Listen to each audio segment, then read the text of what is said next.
ಗೆಲ್ಲದ ಸಂಬಂಧಿಸ್ತೇನೆ. ಬೇಕಾ ತರುಣಿಗೆ ಇದು? ಆಕೆ ತರುಣಿ ಎಲ್ಲ ತರುಣಿಗಳು ಖಂಡಿತ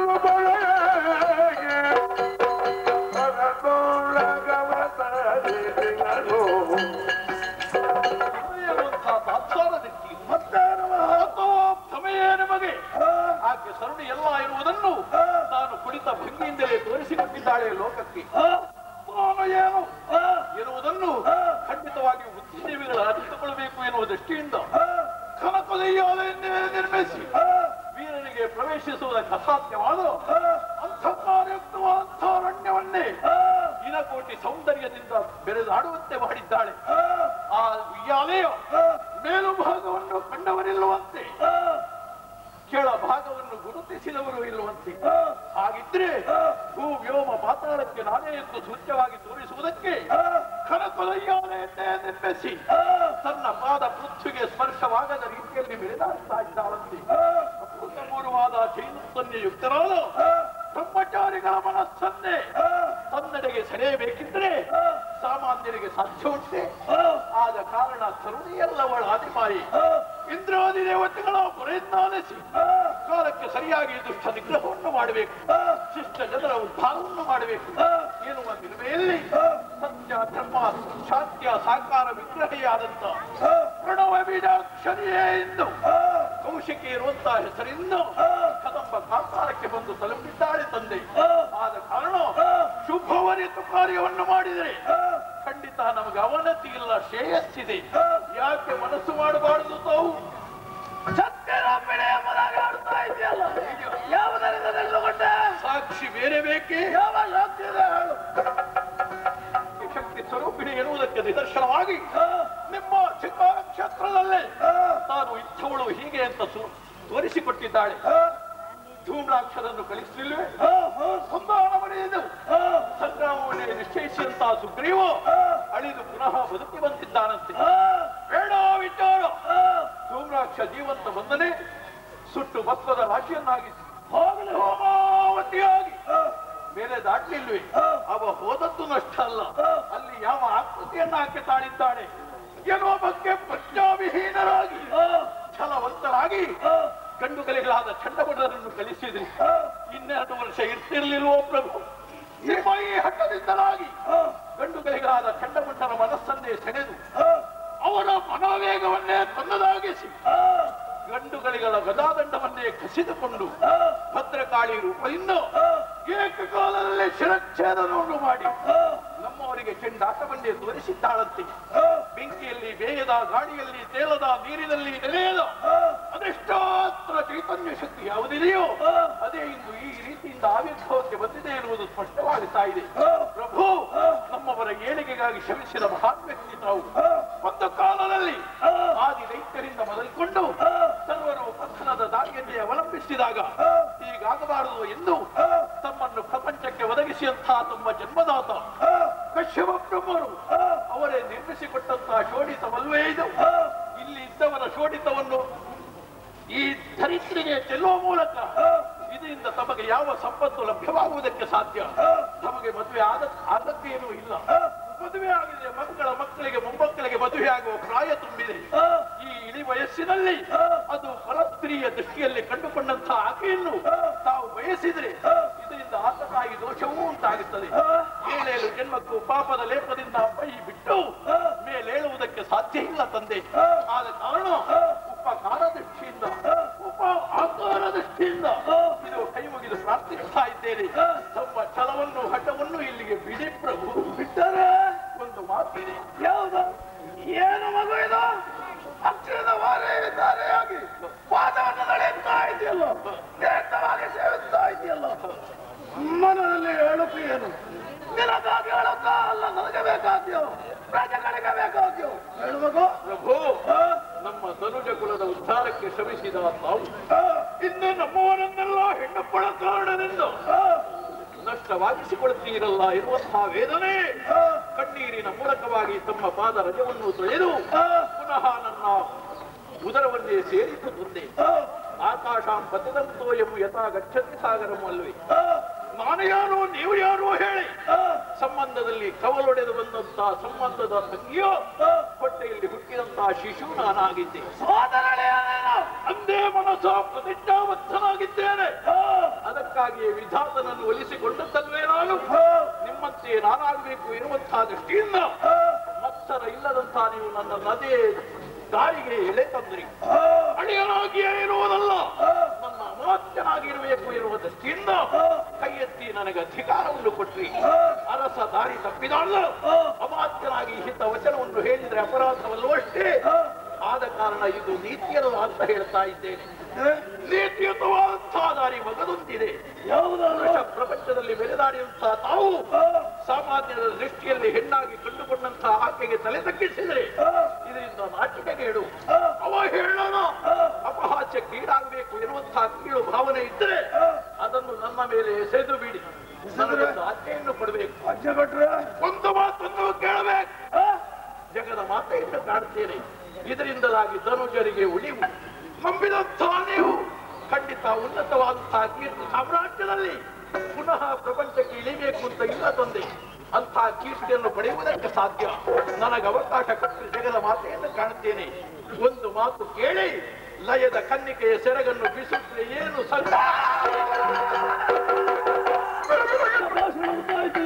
ನಿಲ್ಲಿಸಿದ ಏನು ಅವಕಾಶ ಕೊಟ್ಟದ್ದು ಹೆಚ್ಚಾಯಿತು ಅಲ್ಲ, ಸಲುಗೆ ಇದು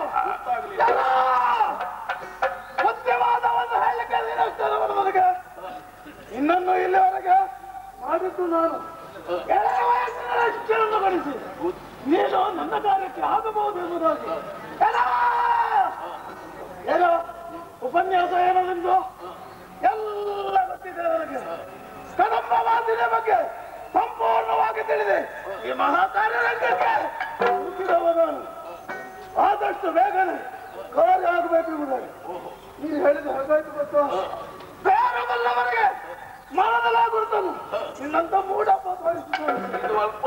ಯಾರಿಗೆ ಎಲ್ಲ ಇನ್ನು ಪ್ರವೇಶವಾದಾಗ ಯಾವ ರೀತಿಯಲ್ಲಿ ನಾನಿದ್ದೆ ಕೈದುವನ್ನು ಹಿಡಿದು ರಥಾರೂಢನಾಗಿ ಮಂದದ ಮನೆಯನ್ನು ಕಾಣಲಿಕ್ಕಾಗಿ ಹೊರಟವನಿದ್ದೇನೆ. ಎಲ್ಲ ಅದೇ ಛಲ ಒಳ್ಳೆಗೆ ಕೊಳ್ಳುವ ತನಕ ಅದೇ ಛಲ ಬಿಡುವುದಿಲ್ಲ. ಎಲ್ಲೋ ನಮ್ಮ ಮುಂಚೆ ಹೊತ್ತೆ ಹಾಳು ಮಾಡಿದ್ದಾರ ಅಂಜು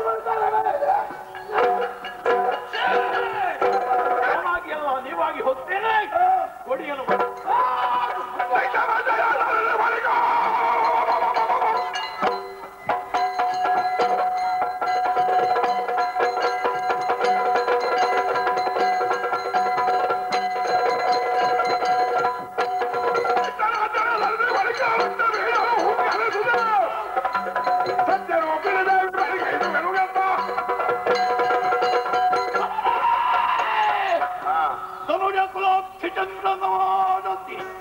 ಹತ್ತುವೆಂದೇ ಪರಿಗ್ರಹಿಸಿದ್ದೇನೆ. ಪಾದದ ಬಳಿಯನ್ನೇ ಶಿರಸಾವಹಿಸಿಕೊಂಡಿದ್ದೇನೆ. ಇದು ಅಂತ್ಯಕಾಲದ ಪಯಣ ಅಂತ ನನಗೂ ಅನುಭವ ಉಂಟು. ಅದಕ್ಕಾಗಿ ಶಕ್ತಿರೂಪೆಣ್ಣೆಯ ಕಲಹ ಆ ಸಿದ್ಧತೆಯಿಂದ ಅಂತರಂಗದ ಭಕ್ತಿಯ ಭದ್ರತೆಯಿಂದ ನಡೆಯುತ್ತಿದೆ.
ಜಗದ ಜೀವಕ್ಕೆ ಆಧಾರ ಸ್ವರೂಪಗಳು ನೀನು ಇರುವುದನ್ನು ತಿಳಿದೇ ಬಂದಿದ್ದೇನೆ ತಾಯಿ.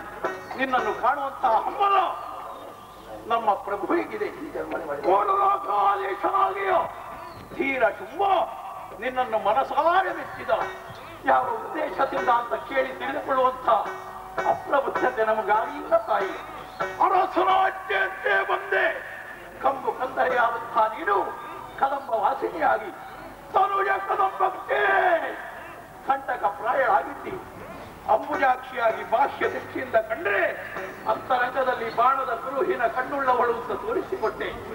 ಅಂಬುಜಾಕ್ಷಿಯಾಗಿ ನಮ್ಮ ಕದಂಬವನ್ನೇ ನಾಶ ಮಾಡುತ್ತಾ ಬಂದ ಕಾರಣ ನಮ್ಮ ಪ್ರಭುವಿನ ಮನಸ್ಸಿಗೆ ಸ್ವಲ್ಪ ನೋವಾಗಿದೆ ತಾಯಿ. ಆದ ಕಾರಣ ಕೈ ಮುಗಿದು ಪ್ರಾರ್ಥಿಸ್ತಾ ಇದ್ದೇನೆ. ನಮ್ಮ ಪ್ರಭುವಿನ ಆಣತಿಯನ್ನು ಈಡೇರಿಸುವ ಹಿತ ದೃಷ್ಟಿಯಿಂದ ಮಾಡದೇ ಇದ್ರೆ ನನಗೆ ತಿಂದ ಅನ್ನ ವಿಷವಾಗುವುದಕ್ಕೆ ಸಾಧ್ಯ. ಆ ದೃಷ್ಟಿಯಿಂದ ಬಂದು ಇದು ವಿನೀತನಾಗಿ ಬೇಡಿಕೊಳ್ಳುತ್ತಾ ಇದ್ದೇನೆ. ಮನಸ್ಸು ಮಾಡಿ ನಮ್ಮ ಅರಮನೆಗೆ ಮಹಾ ತಾಯಿಯಾಗಿಯೇ ಬರುವುದಿದ್ರೆ ಹೊನ್ನ ಪಲ್ಲಕ್ಕಿ ಇದೆ ತಾಯಿ.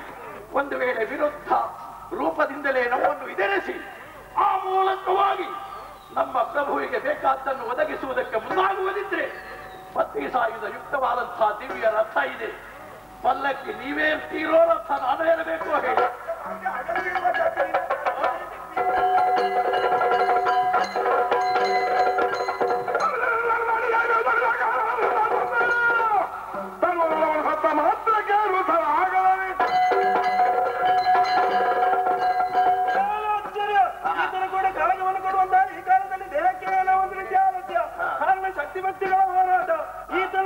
ಸರಿಯಾಗಿ ಮುಕ್ತಿಯನ್ನು ಕಾಣಿಸಬೇಕಿದ್ರೆ ದೇಹವನ್ನು ಬ್ರಾಹ್ಮಿ ಮಹೇಶ್ವರಿ ಕೌಮಾರಿ ಚಾಮುಂಡಿ ಇಂದ್ರಾಣಿ ವೈಷ್ಣವಿ ವಾರಾಹಿ ಎನ್ನುವಂತ ಸಪ್ತ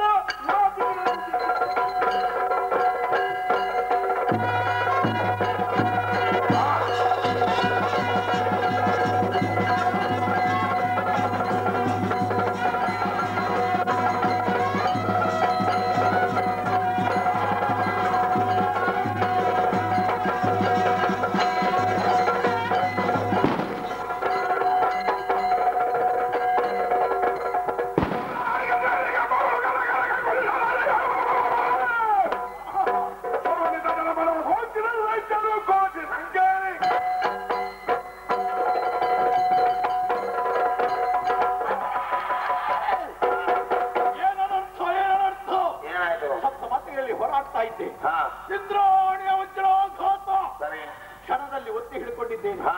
ನಮ್ಮ ದೇವನನ್ನು ನೆನಪಾಗುತ್ತದೆ.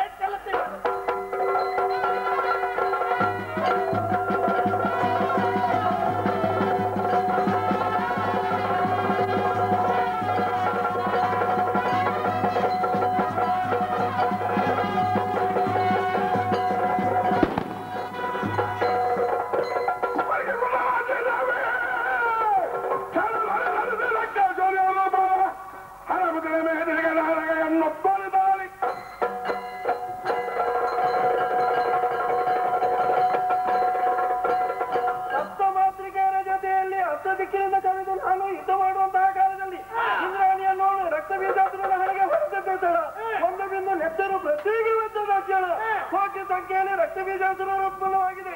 ಹೀಗೆ ವಧಿಸುವುದು ಅಸಾಧ್ಯ. ರಕ್ತೇಶ್ವರಿಯಾಗಿ ನಾಲಿಗೆಯನ್ನು ದರಿದ್ರಿಗೆ ಚಾಚಿ ಒಂದೇ ಒಂದು ಬಿಂದು ನೆತ್ತರು ಪ್ರತಿಗೆ ಬೀಳದಂತೆ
నమస్కారం వస్తుండ పద్నాదిగల బతుకున్నామంటే కొంచెం ಒಂದು ಕಾಲದ ಕಾಲ ಗುರುಶೇನ ಪರಿಶೇನ ನ್ಯಾಯಗೇನುಂಡ ಈ ಕಾಲ ಕೊಂಡು ಬೋಲ ಸೇವೆ ಕೊಡ್ತೇನೆ ಐವತ್ತು ಪರಮೇಶ್ವರ ಅವು ಕೊಡುತ್ತೆ ದೇವನಪ್ಪದಲ್ಲಿ ನಾನು ತೋತೋಗಿ ಕಾಮತ್ತೊಳ್ಳೆ ಕಾಂಡಿ ನನ್ನ ಇಂಕ್ಲೂರ್ನಂಚಿನ ಬಳಿ ಹೋಗಿ ನಾನು ತೋತೋಗಿ ಕಾಮತ್ತೊಂಡೆ ಪರಮೇಶ್ವರ ನಾನು ಮಿತ್ತಿಗೀರೆ ಗಾಡಿ ಕುಟುಂಬಂ ಸರಗಾಡಿ ಜೋಕಿ ಬಾಯಲ್ಲಿ ಗಂಜಿಗೆ ಕನಿಗಾಡು ಮತ್ಯಾಪಲ್ಲ ಬರೋದಕ್ಕೆ ಬರ್ನಾಡಿ ಚತ್ರ ಮಾಡಿದ್ರೆ ವಸ್ತು ಬರ್ತು ನಾಡಿಗೂ ಬೋಯ್ನ ವಸ್ತು ಬರಿತಾ ಬರ್ತದೆ ಅವಸಾನ ಕಾಲ ಕೀರ್ತಿನ ಮೇಲೆ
ಪಂಚಮಹಾಪಾತಗಳನ್ನು ಮಾಡಿ ತಾಡುತ್ತಿರುವಂತಹ ನಿನ್ನನ್ನೇ ರಾತ್ರಿ ಹಗಲು ಈ ಕರೆಮ್ಮ ಬರುವಲ್ಲಿ ಕಾಯ್ತಾ ಇದ್ದೇನೆ.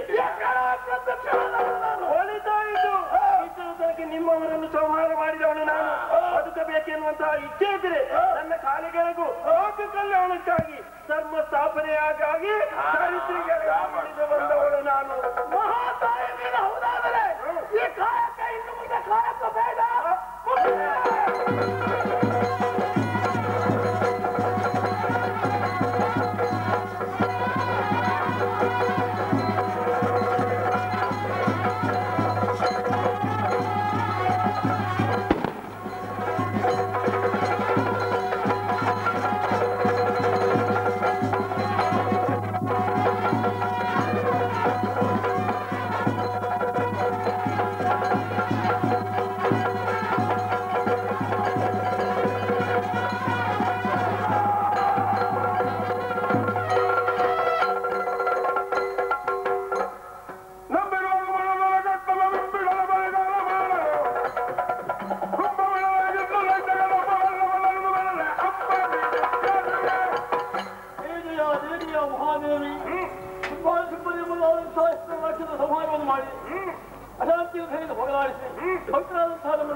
ಕಾಪಾಡಪ್ಪ. ಜಯ ಜಯ ನಮೋ ನಮಃ ನಮಃ.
ಸಚಿವರಲ್ಲಿ ಒಬ್ಬನಾದ ಅರುಣಾಸುರನ್ನು ತಲೆಮರೆಯಿಸಿಕೊಂಡ.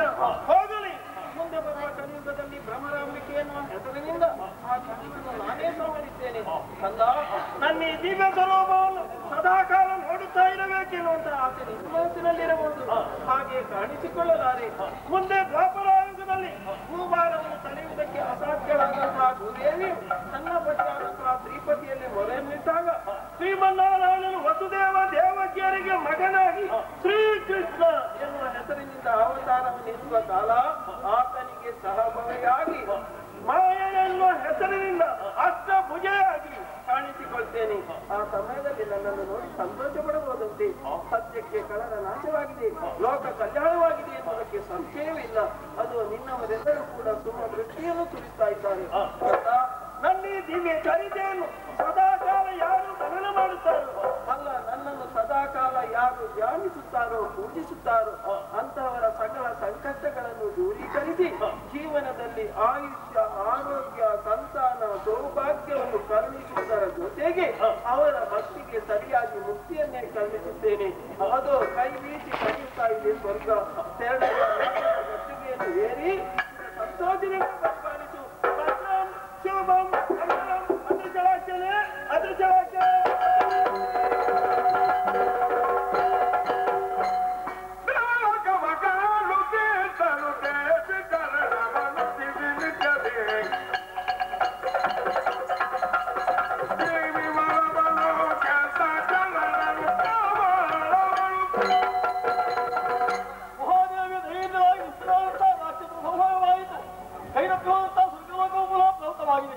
ಇದೇ ಶುಭಮುಹೂರ್ತದಲ್ಲಿ ಶುಭಾಸನವನ್ನು ನೀಡಿಕೊಳ್ಳುವುದು. ದೇವಿ ಭಾರತೀಯ ತಾಯಿ ಪುಣ್ಯ ಚರಿತಾಮೃತವು ಸಾಮಾನ್ಯವಾಗಿರಲ್ಲ. ದೇವರು ದೇಹ ಶುದ್ಧಿ, ನೀನು ವಿದ್ಯಾರ್ಜನೆ, ಮಾಯನು ಮಹಾಲಕ್ಷ್ಮಿಯ ಪ್ರಾಪ್ತಿ, ತಾಯಿಯನ್ನು ಹರಿಯನ ಸಾಕ್ಷಾತ್ಕಾರ, ನೀನು ಸಕಲ ಅಭೀಷ್ಟಗಳು ಸಿದ್ಧಿಸುವಂತಹ ಈ ಪುಣ್ಯಶಕ್ತಿಯನ್ನು ಯಾವಾಗಲೂ ಕೇಳಿಸ್ತಾನೋ ನೋಡ್ತಾನೋ ನೋಡಿಸ್ತಾನೋ ಅಂಥವರ ಈ ಜೀವನ ಸಮಸ್ತ ಅಭೀಷ್ಟಗಳು ಈಡೇರಿಸಿ ಕೇಳಿಕೊಳ್ಳುತ್ತಾ ಕಠಿಣಶೀಲ ಶ್ರೀಮಂತ ಸನ್ಮಾನಗಳನ್ನು ಹಾಕಿ ಮಂಗಲ ಕಪ್ಪಳೆಯನ್ನು ಕೇಳೋಣ.